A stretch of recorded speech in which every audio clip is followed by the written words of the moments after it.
At the beginning of the 10th century BC, the Philistine army advanced from the coastal plain and repeatedly attacked the Israelite tribes.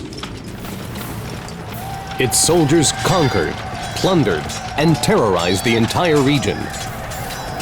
The situation grew even worse with the death of King Saul on the battlefield. At this difficult time, the heads of the tribes gathered to select a new leader. They decide unanimously, David.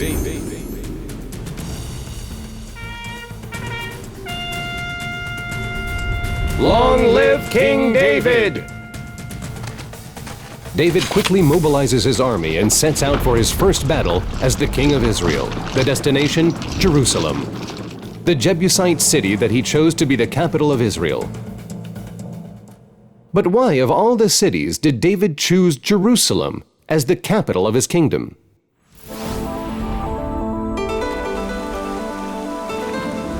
Well, water. Of course the water. What city in the world, especially a capital, could survive without a constant supply of fresh water? And where else can you find such fine water as the water of the Gihon? The Gihon spring flowed and still flows from the bedrock under the depths of Jerusalem and supplies enough water for all the city's needs. The reason that David chose Jerusalem as his capital city was water. Of course it was water. Water. Water is very important, but you really must stay alive to drink it. David needed a capital that would offer him security and protection from the Philistines, which Jerusalem provides. Its natural landscape is surrounded by deep valleys and steep slopes. So let's see. Here's the city of David, and from southeast, the deep Kidron stream flows, and on the other side, over to the west, is the Central Valley. And in the north, indeed, there's no natural protection, but what nature didn't provide, the Canaanites did, by building in the north an immense fortress, the Fortress of Zion. So there's no doubt that security was the primary reason for choosing Jerusalem as the capital of his kingdom.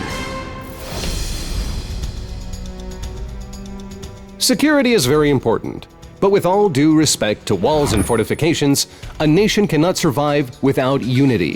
And at that time, there was no nation, only quarreling and divided tribes, and following the struggle for the monarchy between the house of Saul and the house of David, the rift between the people only deepened.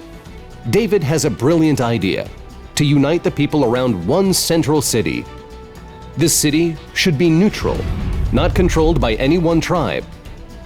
This perfectly describes the city of Jerusalem, and David intended to make it the capital city for everyone. David chose Jerusalem as his capital to unite the people. David was both a great statesman and a brilliant strategist, but above all, David was a man of great spirit.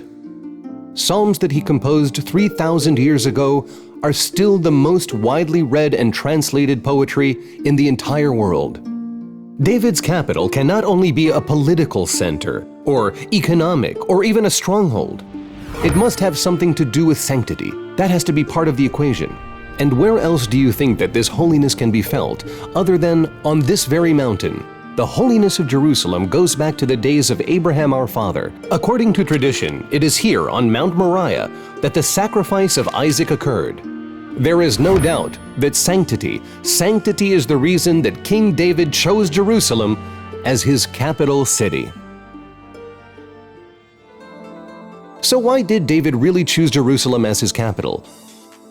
Was it the abundance of water? Or the security and efficient protection it provided? Could it be that the unity of the people guided him? Or was it the holiness of Jerusalem? Maybe the combination of all these reasons? Interesting. What do you think?